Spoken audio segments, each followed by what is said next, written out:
Good afternoon, welcome to GrainTV. My name is Cody Bills. Today we had the market a bit mixed here with soybeans and wheat trading down on the day. Keep in mind we did have ethanol numbers out today. We also had NOPA crush numbers released at 11 o'clock Central Standard Time.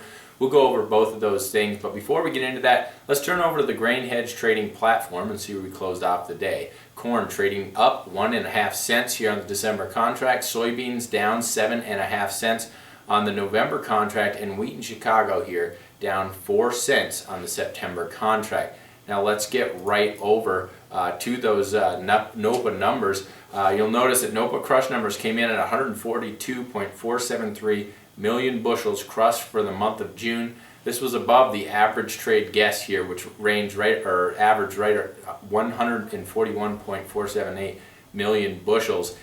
This is a significant increase from last year during June when we saw 123.117 million bushels. So that helped soybeans to recover here. Earlier on, soybeans was trading down in the earlier part of the day. Following this crush figure, we were able to kind of move back here a little bit, erasing some of the gains. You can look at the daily chart and you'll notice that we're kind of teeter-tottering right here. Yesterday we had a situation where we traded higher, got up around that 1044 resistance. Then today we traded down as low as 1005, but then rallied back here to 10 in the teens. And so bottom line here is I really think we're up near a resistance level. We're kind of trying to figure out where to go from here. I know we did have crop conditions revised lower earlier on in the week, and really people are still concerned about acreage being flooded out in Missouri, and the USDA releasing that in the August report. So with that being a real concern and that being kind of a wild card,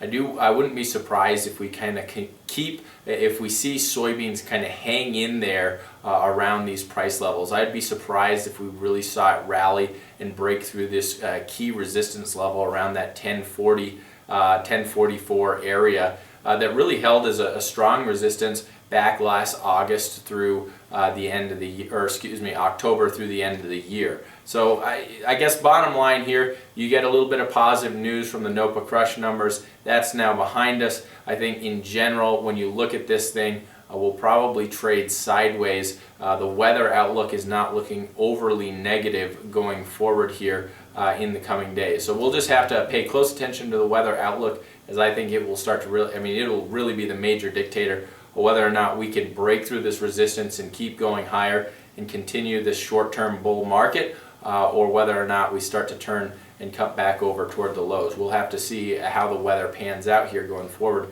But right now, I think traders are going to be focusing very much on that August report. Now, guys, we had ethanol production numbers out today. We did see ethanol production down 3,000 barrels today, or per day, to 984,000 barrels per day. So when you look at that on the overall chart, you'll notice that we are still well above last year during this time, production last year during this time. We're also well ahead of the 4-year moving average. So we're really clipping along in terms of ethanol production. This was a positive piece of news for corn out today. When you look at ethanol stocks, we did decline 101,000 barrels down to 19.74 million barrels of ethanol on stocks. Now let's take a quick look here. We were talking a little bit about weather, and one thing that was kind of interesting is looking at Planalytics 6 to 10 day precipitation outlook.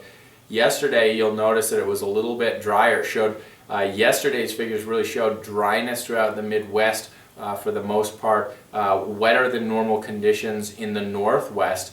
Today that 6 to 10 day outlook kind of changed a little bit, and you'll notice there's a little bit more moisture there in the Indiana, Ohio, Michigan area, and I think that is one of those things that may be causing just a little bit of a concern here going forward, but not too great a concern.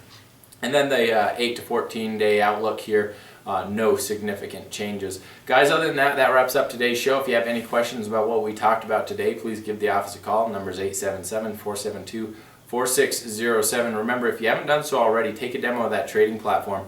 See what it's like to have live quotes in the palm of your hand, be able to have a trading platform at your desk at home with no platform fees. It's a fantastic platform, and the platform itself is free. There are data fees that apply, and trading does cost commissions. It's just $7 commissions per side, plus the clearing, exchange, and NFA fees. So guys, if you have any questions about opening an account or trading futures, whether or not it's right for you, please give the office a call.